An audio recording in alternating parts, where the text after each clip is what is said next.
আজকে শেয়ার করব তোমাদের সাথে আরও এক নতুন রেসিপি, আর সেটা হচ্ছে বাটা মাছের ঝাল। আর সেটা করব হচ্ছে বেগুন আলু দিয়ে। এখানে হচ্ছে 400 মতন বাটা মাছ নিয়ে নিয়েছি, তবে এর মধ্যে না একটা পার্শে মাছ চলে এসছে, তো সেটাও হচ্ছে এই মাছের মধ্যেই একেবারে নিয়ে নিয়েছি। তো এখানে হচ্ছে মাছটাকে নুন হলুদ দিয়ে মাখিয়ে খানিকক্ষণের জন্য এটা একটু রেস্টে রেখে দেবো।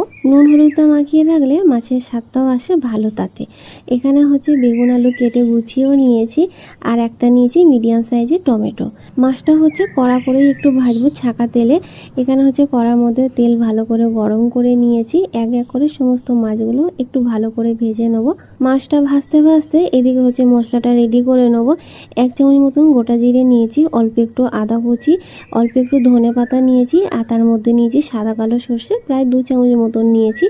অল্প একটু জল দিয়ে মশলাটা হচ্ছে বেটে নেবো। এবার ওই মাছ ভাজা তেলে হচ্ছে ততক্ষণে হচ্ছে বেগুনটা হালকা লাল করে একটু ভেজে নেবো। তারপর ওই তেলের মধ্যে হচ্ছে কালো জিরে অল্প একটু ফোড়ন দিয়ে আলুটাও হচ্ছে হালকা করে ভেজে নেবো।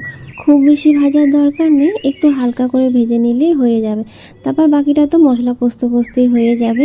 এবার হচ্ছে দিয়ে দেবো বাটা মশলাটা, যেটা একটু আগে মিক্সিতে বেটে রেখেছিলাম। তারপর দিয়ে দেবো হচ্ছে কেটে রাখা টমেটোটা। টমেটোর উপরে অল্প একটু নুন দিয়ে দিলাম যাতে টমেটোটা তাড়াতাড়ি গলে যায়। এবার তরকারিতে দিয়ে দেবো অল্প একটু হলুদ গুঁড়ো, লঙ্কা গুঁড়ো, মশলা বলতে এইটুকু। এবার এটা হচ্ছে অল্প হালকা করে একটু কষে নেবো, তবে খুব বেশি কষতে লাগবে না, আর একটু জল দিয়ে একটু কষে নেবো।